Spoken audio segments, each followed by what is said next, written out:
Hey, this is Denise Fuller Warren with NASNPRO, and I'm kind of fangirling right now because I am with the amazing Lady Jane Peng. Hello, hello, hello. But you like to be referred as The Lady Peng.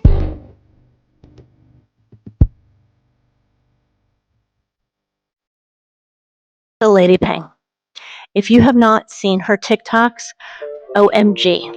I'm so impressed. The other night I was in my jammies and I wanted to just kind of do one of those cross, you know, how you split the screen and just be like, yeah, listen to her. So tell me how you're killing it and what you're doing. Well, we own a 7-figure body waxing business in San Jose, California. And the goal now is to teach everybody for free how to do what we did in the way that we did it. Yeah. Our studio in California makes $100K a month. $100K a month. And each of our team members all make $100K annually. And that was always the goal, that if you were to come work at Teddy Bear, that you would make 6 figures. So we created a space and we figured out how to do this, and that's the end goal. Most people don't understand that they will just say, hey, I'm just a waxer, or I'm only, and the moment you say just or I'm only, you've just limited yourself, right? You've just said, hey, that I'm not going to make more than this. I don't want to make more than this is essentially what you're saying. You've capped yourself. You've capped yourself. So no, you're not just a waxer. You are a business owner, and it's time that you act like one, and it's time that you step into your marketing role. And is it going to be uncomfortable? Yeah, all great things are. Okay, so what year did you start? Oh, 1,000 years ago. I'm 50. Okay, so 1,000 years ago. Okay, I mean, this was before social media, before Google or Yelp reviews. I mean, we didn't have the tools that we have now, right? No, so it took me a lot longer to build than if somebody were to start building right now. And that's why I'm a big believer that, hey, if this is what you want to do, learn this now. Learn this so that the marketing stuff, it will just compound, as opposed to, you know, God bless the people out there who go out there and they'll just hand out a random business card, or they'll hand out like a random rose. Like, no, get on social media, get on, not just TikTok and Instagram, but you also have a website. You need your SEO, right? Those kind of things. How long did it take you to build where you're at that 100,000 a year? So back then it was really just word of mouth. There's no Google or Yelp review, so it's just word of mouth. And I was working 5 different jobs. It took me probably about 3 years to get to 100K. But then after that, then it exploded. Then like it got to a point where I was making 350 by myself without a team. It just started coming. And I know I say these numbers and people are like, what the hell? It's possible though. It's completely possible. And you just do wax? Just waxing. That's it. Now, do you only wax women? Do you only wax men and women? All body parts. All body parts. We kind of coined the 7-minute Brazilian waxing. That is how I started, actually. I started only doing men initially because back then waxing was a corner in a facialist's room, right? There was no waxing only studio. No. So I think I was the first in the Bay Area, California, and I had no competition. So because of that, all the Bay Area estheticians referred their business to me. Nice. And that's how it started. And it is tough, and I completely get it. You know, one, I am a licensed esthetician for 31 years, so I have done menzillions. You've done it all. Yeah, in out all that. But now I have a 22-year-old daughter. Right. And she's like, Mom, I'm not so certain I want to do male clients, right? Or at least menzillions. Sure. I went, if you get good, right, you'll make money. However, I respect that being young, sure, it's a little uncomfortable. Understood. So, you know, work, but you can build into it. So in the 20 years that we've been waxing, I've had 2 incidents, right? 2 incidents.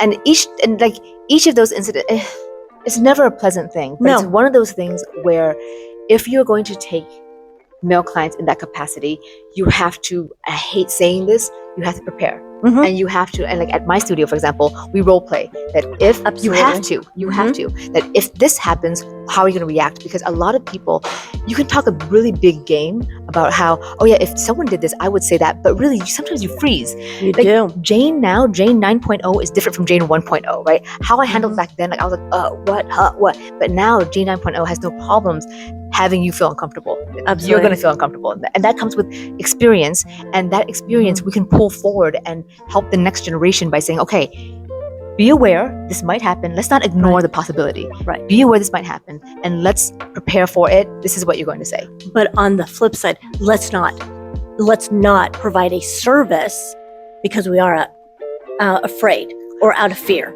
I have to agree with that. But everybody has a starting point. Absolutely. And it's just, all I say is, hey, keep your options open and just learn it. Right. Just learn it. Because what if one of your female clients says, hey, can you do my husband? And this husband becomes vetted and he's a great guy and he's shy, what have you. Like, just learn the service. Right. Whether or not you decide to offer it to the public is one thing. But if a trusted client asks you, then why would you say no to an $85 service that takes 15 minutes? Absolutely. 100%. That makes no sense. So what is your best tip for an esthetician wanting either to grow their practice or just how to be successful? It starts with embracing the fact that marketing is king. That you can be the best waxer in the whole wide world, speedy. You make the best connections in the whole, just all of that. But the first thing is marketing, and marketing comes in a lot of forms. First and foremost is SEO. SEO because you want to get the high intent clients. Clients are ready to book right now. All they want is to find you. That's it. Yeah. They will book as long as you're the first person to come out. And that's where I think we've kind of done a disservice as an industry talking about social media.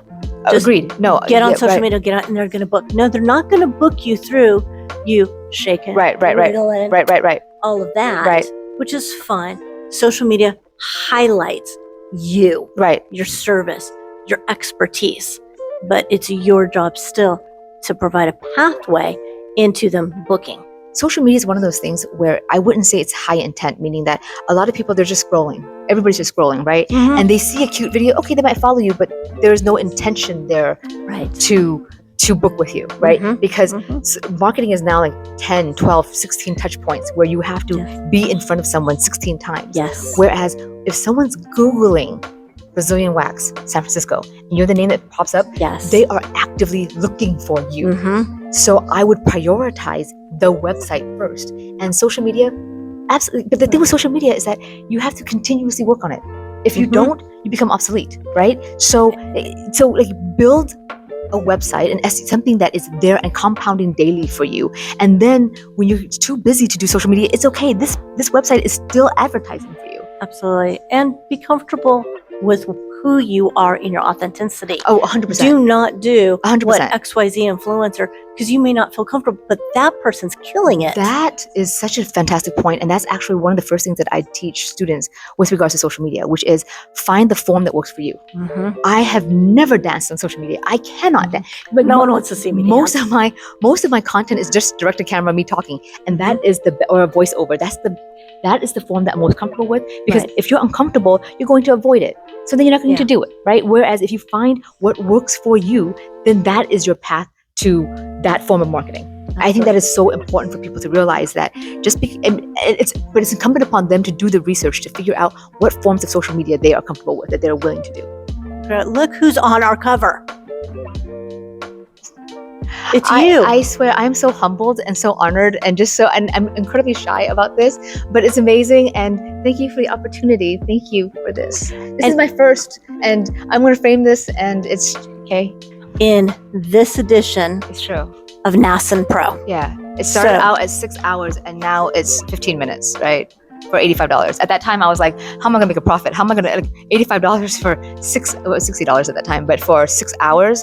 But yes, you can get better, and you can get in the cover of NASNPRO. Absolutely, because we want to share the journey of an esthetician and going from esthetician and the background, the family, the personal, because sometimes there's struggles. Oh, yeah.